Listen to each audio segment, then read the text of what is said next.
Hi အားလုံးပဲမင်္ဂလာပါဝီဒီနေ့ပြပေးမယ့်အထက်လေးကကျတော့စမ်းတစိမ့်လေးဖြစ်ပါတယ် MAD ကုမ္ပဏီကထုတ်တဲ့စမ်းတစိမ့်2မီတာလုံကြီးခွင်းလေးဖြစ်ပါတယ်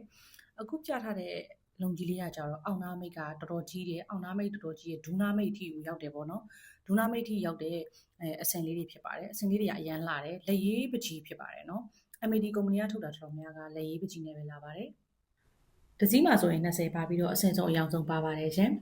နောက်တဲ့ဗီဒီယိုဖိုင်မှာဆိုရင်ဝီကစမ်းတစိတ်ကိုဝမ်းဆက်လေးတွေကိုအသက်ရောက်တဲ့အထည်လေးတွေကိုပြပြီးတော့မှဖြစ်ပါတယ်ဒါကကြတော့လုံကြီးဖြစ်ပါတယ်ရှင်2မီတာလုံကြီးခွင်းလေးတွေ20တစည်းမှာအဆင့်ဆုံးအယောင်ဆုံးနဲ့အရန်လာတဲ့အထည်လေးတွေဖြစ်ပါတယ်လက်ရေးပကြီးဖြစ်တဲ့အတွက်ကြောင့်မို့လို့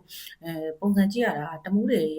လက်ရေးပကြီးမို့လို့အရန်နဲ့လှတယ်ပြီးတော့ဒါလေးကလူကြိုင်များတယ်အခုဆိုလို့ရှိရင်စမ်းတစိတ်က MAD ကုမ္ပဏီကထုတ်တဲ့စမ်းတစိတ်က quality တော်တော်ကောင်းလာဖြစ်တဲ့အတွက်ကြောင့်မို့လို့ဝီကညှို့ပြီးတော့ရောင်းပေးတာဖြစ်ပါတယ်ရှင် MAD ကနောက်ထပ်ထွက်လာမဲ့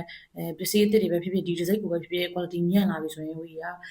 quality ကတော့အရင်လိုမျိုးမဟုတ်ဘူးလျော့လာတယ်ညံ့လာတယ်ဒီလိုမျိုး bottom ပဲပြောပြီးရောင်းမှာဖြစ်ပါတယ်ရှင်ပွင့်လေးပဲပြောပြီးတော့ရောင်းမှာဖြစ်ပါတယ်တပူးတွေနဲ့ပတ်သက်လို့ရှင်တော့ဝီစီမှာရောင်းယူပြီးရောင်းလို့လုံးဝနာမည်ပြည့်စေရအောင်နော်တပူးတွေနဲ့ပတ်သက်လို့ရှင်တော့ဝီကိုလုံးဝစိတ်ချလို့ရပါတယ်ဝီတို့ကတမူးမှာပဲဆိုင်လဲရှိတယ်ပြီးတော့ဒီဘက်အရောက်တိုင်းမြောင်းများမှာတဆိုင်ရှိရပေါ့နော်လောလောဆယ်တော့နှစ်ဆိုင်အနေနဲ့ဖြန့်နေတမူးကနေပြီးတော့ဖြန့်ဖို့ဆိုလို့ရှင်တော့အထေတော်တော်များများယူရင်တော့တမူးကနေတော့ပို့ပြီးတဲ့လမ်းကြောင်းပုံမှန်ဆိုရင်ပေါ့နော်လမ်းကြောင်းပိတ်တဲ့အခါတွေဆိုတော့ဆောင်းရတယ်လက်ကားတော်တော်များများအတွက်ဆိုတော့ဝီရမြောင်းများနေပဲဓာတ်ရိုက်ဖြန့်ပါတယ်ရှင်ဝီစီမှာလက်လီရောလက်ကားရောရတယ်ဆယ်တယ်တီကိုလုံးဝတစ်ထည်ချင်းစီကိုစိတ်ကြရွေးယူလို့ရတယ်ဆယ်တယ်နဲ့အထက်ကိုတော့အဆင်ဆုံးအရောင်ဆုံးပို့ပေးပါတယ်ရှင်ဆယ်တယ်နဲ့အထက်ပို့ပေးတဲ့အဆင်ဆုံးအရောင်ဆုံးတွေကိုဝီရဓာတ်ပုံရိုက်ပြပေးမယ်မကြိုက်တဲ့အထည်ရှိရင်တော့နှစ်ထည်သုံးထည်လောက်ထိတော့ပယ်လို့ရတယ်ပေါ့နော်ဆယ်တယ်မှာပြပြီးတော့9တယ်သုံးပယ်ပြီးတော့တခြားဟာရွေးထည့်တာမျိုးတော့မရဘူးเนาะဘာလို့ဆိုရင်ဆယ်တယ်ထီကိုတော့တချို့သူတွေကရွေးလို့မရတာမျိုးရှိတယ်ဝီမှာကျတော့တနိုင်တစ်ပိုင်းယူရောင်းတဲ့သူတွေဆယ်တယ်လောက်ပဲယူရောင်းတဲ့သူတွေလည်းကိုယ်စိတ်ကြအထည်တွေဖြစ်အောင်လို့ဝီအတက်နိုင်ဆုံးဆယ်တယ်ထီကိုရွေးခွင့်ပေးထားတာဖြစ်ပါတယ်ရှင်အဲ့ဒါအထည်တွေကိုလည်းဝီအတက်နိုင်ဆုံးကို10တယ်လောက်ထီကိုတော့ဝီစစ်ထားပေးပါတယ်အစည်းလိုက်ဆိုတော့သူကပကင်စည်းတွေဖြစ်တဲ့အတွက်ကြောင့်မလို့ဝီအစည်းတွေဆိုရင်တော့ဖောက်စစ်တာမျိုးပါညာမရှိဘူးပေါ့နော်သူပကင်ဂျိုးသူ့ရဲ့ပကင်စည်းနဲ့လာတာဖြစ်တဲ့အတွက်ကြောင့်မလို့ဖောက်တော့စစ်မပေးဘူးပေါ့နော်10တယ်ထီကိုစိတ်ကြရွေးတဲ့အထည်တွေကိုဝီတစ်ထည်ချင်းစီကိုအဲ့ဒါစစ်ပေးတယ်အဲ့ဒါတွေကိုစစ်နေတလန်းနဲ့ပေါ့နော်မျက်စိရှမ်းလို့ပါသွားခဲ့တဲ့အထည်တွေဆိုလို့ရှိရင် customer လက်ထဲကိုရောက်ပြီးတော့တစ်ပတ်အတွင်းမှာဝီရောအဲ့ဒီ area တွေကိုပါလာခဲ့တယ်ဆိုရင်ဝီကအဲ့ဒီတစ်ပတ်အတွင်းမှာပြန်လဲပေးတာပဲဖြစ်ဖြစ်ငွေပြန်အမ်းပေးတာပဲဖြစ်ဖြစ်အဆင်ပြေအောင်လို့အဲ့ဒါအတွက်ကိုဖြည့်ရှင်းပေးပါတယ်ရှင်အခုဒီဝီပြနေတဲ့အထည်လေးတွေကိုအရန်ကြိုက်တယ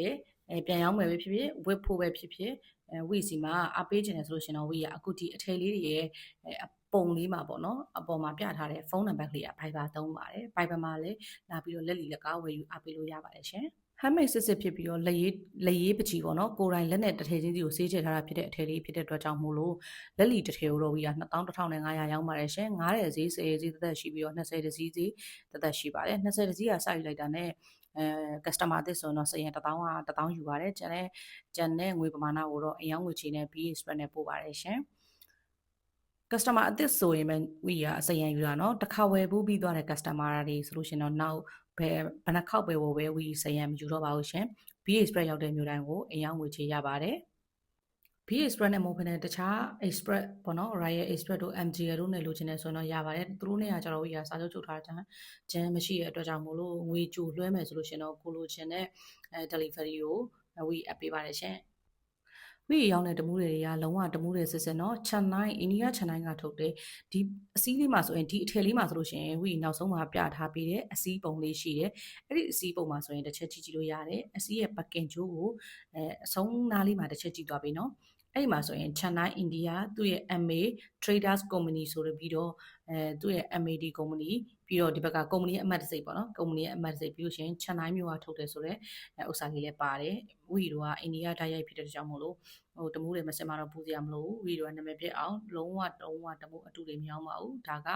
20တစည်းကိုဝီနမူနာဖြန့်ပြီးရိုက်ပြပေးထားတာဖြစ်ပါတယ်ခောက်ထားတဲ့အခါကျတော့အကုန်လုံးကတူတွေထင်တယ်ဒါပေမဲ့ဝီဖြန့်ပြတဲ့ထဲမှာဆိုရင်တစ်ထည်နဲ့တစ်ထည်ကမတူဘူးတူရင်အစင်တူရင်အယောင်ကွဲတဲ့အစင်လေးနဲ့လာပါတယ်